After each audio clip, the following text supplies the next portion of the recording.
Pajero! Oh, you beauty! What a head, son! What a... Welcome back to Onto the Ball. I'm Scott, and I'm joined again by OB. He's back. Looks like he's a fixture. I hope he is anyway, especially when we're talking about Liverpool. OB, how you doing? You okay? Yeah, good. Thank you, Scott. How are you? Yeah, I'm good, buddy. Let's get straight into it. Luis Diaz, we've got to start on there. I've just added it to the title of the video. It's horrific. It's unbelievable. Apparently his mother's been returned, but his father is still kidnapped. There's no Luis Diaz in the squad.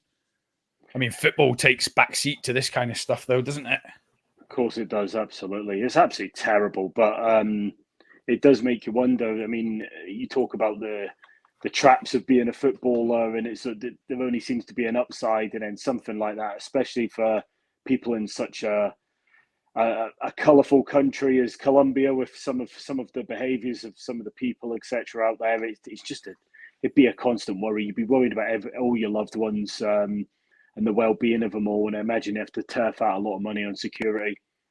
I mean, Colombia more than any. I mean, do you remember the like Shakira stuff, getting held to ransom and wanting her wages, and obviously the Colombia player after the World Cup, USA '94 was it? Escobar, yeah. Escobar, yeah, Jesus wept. So yeah, thoughts are with Luis Diaz and his family. Hopefully his dad gets returned safely. I was hoping he'd pay the ransom by 2:00 today because I've got Luis Diaz on my FPL team, but that's just selfish from me. So yeah, I put the lineup down the bottom, OB. It's pretty much as expected. Dan from Two Blues has just joined. How you doing, Dan? I promised you Tsimikas will be playing for FPL purposes, and it's right. So we've got Alisson, Trent, Konate, Van Dijk, Tsimikas, McAllister, Gravenberch. I thought Gravenberch might not start, OB, because he started on Thursday night as well as Nunez. So Szoboszlai, Jota in for Diaz. Nunez holds off Gakpo from the starting lineup. We've gone strong. Yeah, I think so. I think it looks like we're going to go for it, especially the three lads in midfield. I think Nunez coming on, and you never know what you're going to get off him, even from one moment to the next. So should be really interesting to see how we go at them. I think it's a strong team. I think we've got a lot of good, strong attacking options within that side, and we should have too much for him. I thought Jota was really good on Thursday. I thought he stood out on Thursday along with Gravenberch. So I think it'll be interesting to see how we link up and what we can use and what we can't use as from a sub bench if things don't go to plan. But I think a quick start should give us a good opportunity to win this game. I think that's probably what Klopp's looking for. I mean, no one ever wants their father to get kidnapped to stop them from playing. But obviously with Luis Diaz, Gakpo's return to fitness, it's just nice for Jota to slip in there. And I did think Nunez wouldn't start today. I thought Gakpo might come in or maybe even Jota through the centre. But I'm pleased that Nunez is in. As you just mentioned, you don't know what you're going to get from him. But he's coming into some sort of form. He doesn't get much hate abuse on social media anymore. They've backed off him a bit because they know he's so unpredictable and he can bring anything at any point, be that goals or assists. And then Salah just does what Salah does. But Ryan Gravenberch, OB, how impressed have you been with him? He's looked immense. Yeah. I know it's only in Europa League, and I know he seems to have a great first half and then die off a little bit in the second half, which I'm hoping is just a bit of fitness, which he's going to improve in his game. He's been inconsistent with the amount of game time he's had over a sustained period of time. So I would expect him to be the guy that comes off first in most games up until when he gets fully up to speed. You can see he's dying off a little bit. However, I think he's a good technical player. I think I've said to you before, Scott, I'm particularly excited about seeing him in Cody Gakpo link up when they really get going, because they're both very technical players and look for the link play. And I think that will really be interesting to see when them two players get going. But I think it looks like a strong team today. Forest can't be underestimated, though. They're very, very able to grind out results at points, more so at home than they are away from home. But I would say that they're a good team. They've got a good manager. They look to play a certain way. They'll be studying hard on how to stop us, particularly at Anfield. So I think this is a challenge today, and it's about us making sure that we don't over push for the goal and get caught with that horrible counter attack, which happens so often in a lot of our games, and concede the first goal, and then we start having to chase it. What we need to do is we need to build momentum, but we need to be clever in possession, draw them in, break them through the lines, and do it the right way rather than having to chase a game as well. So I'm hoping we see some of that today. Definitely. I mean, Gravenberch, we're always in a rush to compare players to other players, past or present, aren't we? And I'm not even sure what Gravenberch, who I can compare him to. But the one thing I like about him is that he likes to receive the ball tight in possession. And it's that joke that he could find space in a single bed with Gemma Collins. He always seems to find that movement and get it out of space and find a great ball. And straight away, and it's only been at the club like 2 months, all the Liverpool fans are purring over him, and he looks a fantastic technician. But in the centre of defence, I thought Matip's a bit unlucky not to start today.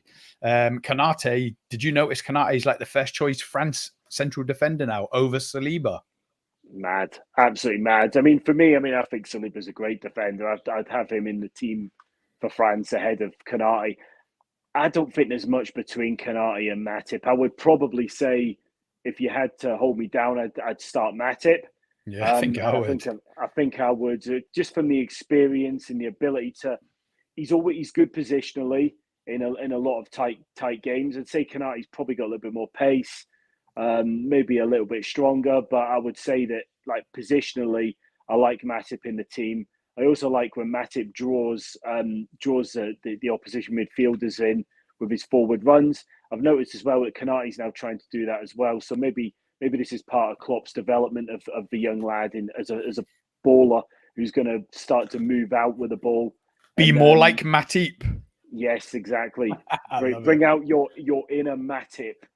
I don't know quite what that is, but that's now a thing. I love it.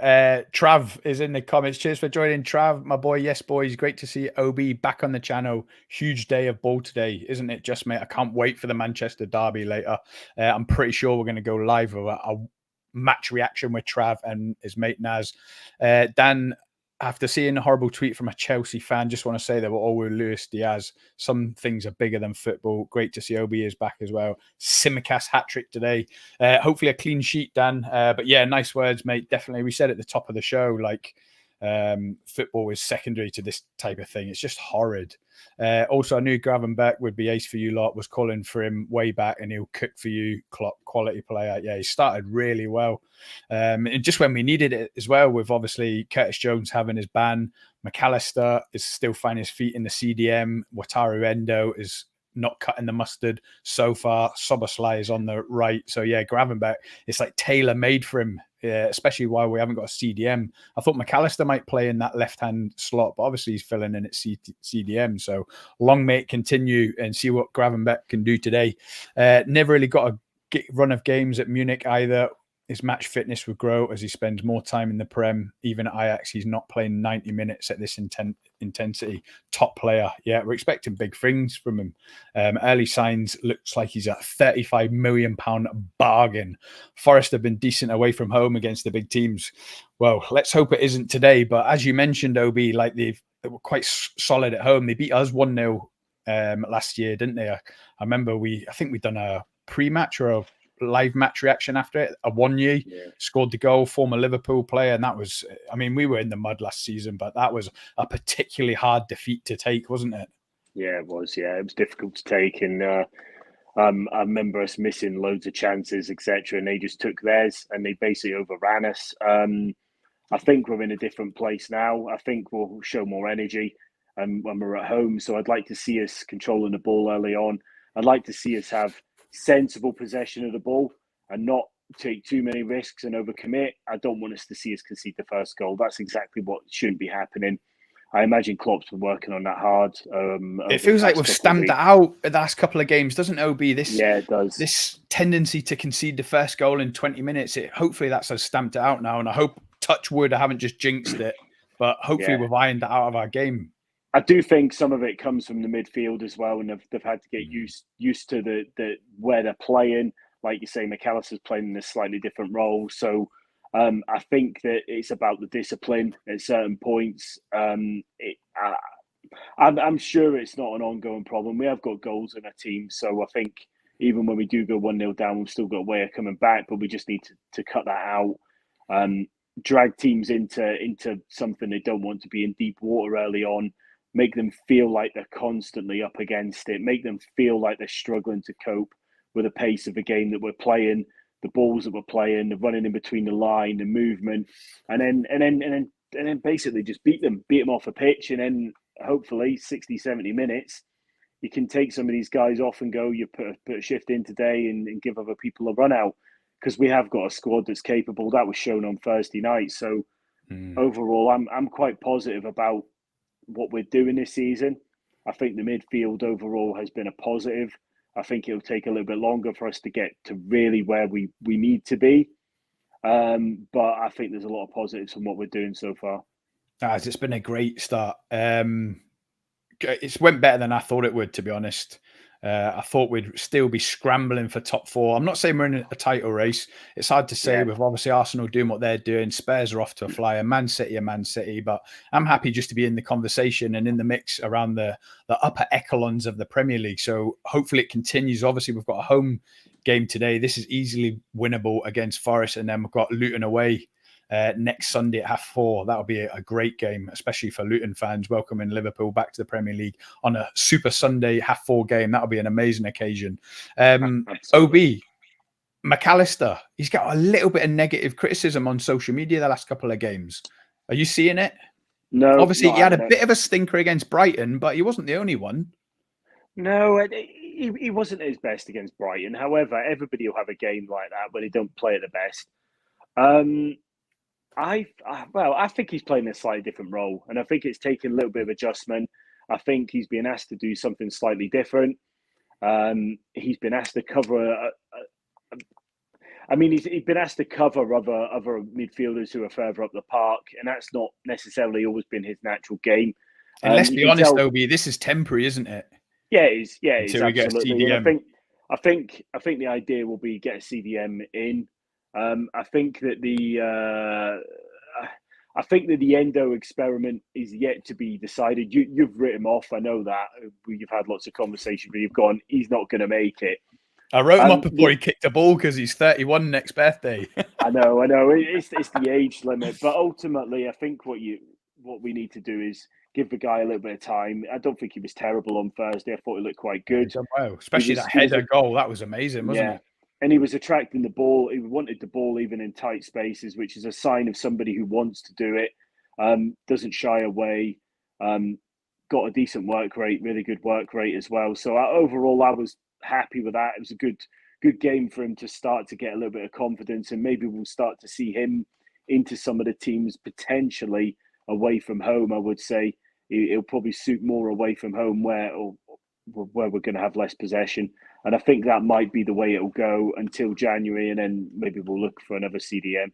It sounds like this Andre. It's rumours are building on this Andre from Fluminense, isn't it? Yeah, absolutely. And it's always a danger when you bring someone in from South America. They can be fantastic, but also they can be like Sebastian Coates. Remember that centre back? Yeah. So you just don't know how it's going to go, how he's going to suit the Prem. But we'll see. And the price will obviously dictate everything. Obviously, FSG, they splashed out in the summer.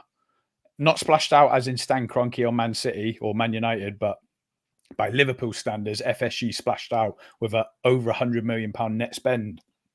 So it does beg the question, have we got any money left for January? So we'll just have to wait and see. Dan says, are you live for the game later, lads? I don't think we are, Dan, mainly because Trav's going to be watching it from behind the couch, but we're definitely going to do a match reaction. I say definitely, it's 99% because something big's going to happen. It always does in the Manchester derby. It's going to be a big one. Dalaval's joined. Nice one. Cheers, Dalaval, for joining. Top man. We smashing Forest today 3-0. I think that's what I Super 6. Yeah, I'd take that. We are in this title race. I think we are, Dalaval. Until injuries hit all different clubs. Man City have got a few now with obviously, I don't know if Rodri was injured or was he banned. De Bruyne's injured. Arsenal have still got to face some injuries. Spurs will fall away as soon as injuries hit, won't they, Obi? Yeah, I think so. I think Spurs have played a lot of the teams towards the bottom end of the table as things stand. So I think that's they're going to have some tough runs at some point. I think the challenges are going to be harder for Spurs. But what I would say is, Big Ange he's a great manager. He's doing really well. Revamped that club, revitalised. It look like they're playing his style of football now, from what I've seen. And fair play to them. Fair play to Spurs. Riding a crest of a wave, aren't they? Fair play to them. But yeah, I mean, take Maddison and Son out that team, Obi, and they're going to lose probably 50% of their output. So that'll be the danger if either of them get injured. Trav, we just mentioned that, so I didn't even see your question. Do you think we'll sign a DM? It's all going to be on FSG if we've got anything left from the Phantom Caicedo £115 million bid. I make it we've still got about 60 million left of that, OB, if it was real. I think that's what we worked it out, yeah. 18 absolutely. On Endo and 32 on Gravenberch. So if it was real, we're left with about 60 million. So we'll just have to wait and see what happens. And how much we're being linked with for Andre? What's the number that's been touted around, Scott? I think it's quite low, like high 20s, 28 million, something like that. Like release clause kind of territory, which obviously we love a release clause under George Schmatka with Soboslai was a release clause, McAllister was a release clause. So that's the way we like to do our business and find these nuggets and turn them into 70, 80 million pound ballers. OB, it's not far off from kickoff time. Score predictions. Are you sticking with Dalaval's 3-0? I would have that right now. I think it's going to be a bit closer than that. I think I'm hoping for a clean sheet, but I think we'll knock in a couple of goals. I think it'll be 2-0, probably 1-0 till late on, and we'll get a second and just get ourselves over the line. Move on. It's always difficult after them European games on a Thursday as well. So I expect to see a little bit of sluggishness at points off the back of that. So take the 2-0, move on, no dramas. We just continue doing what we're doing nice and quietly and let other people take all the headlines. Yeah, 3-0. I'm going to go 4-1. I think we'll blast them. The front six will be doing bits. I do think we'll concede, unfortunately.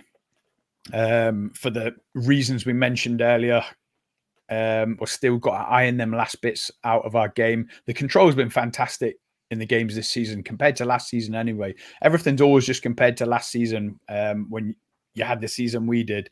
The controls back in the game are not quite there yet. It's still sometimes a little bit end-to-end. But I think we'll concede. Salah will score. I've got him captain in my FPL team, so he'll get 2. I think Soboslai is going to score from outside the area today, Obi. I've just got a feeling he said a little bit about being compared to Steven Gerrard. And he spoke about his tattoo. I've seen a bit on Twitter. So there's just something in my mind about Soboslai today. And then Jota. Go on. Jota will get another one. Jota the Slaughter. Good. Like that.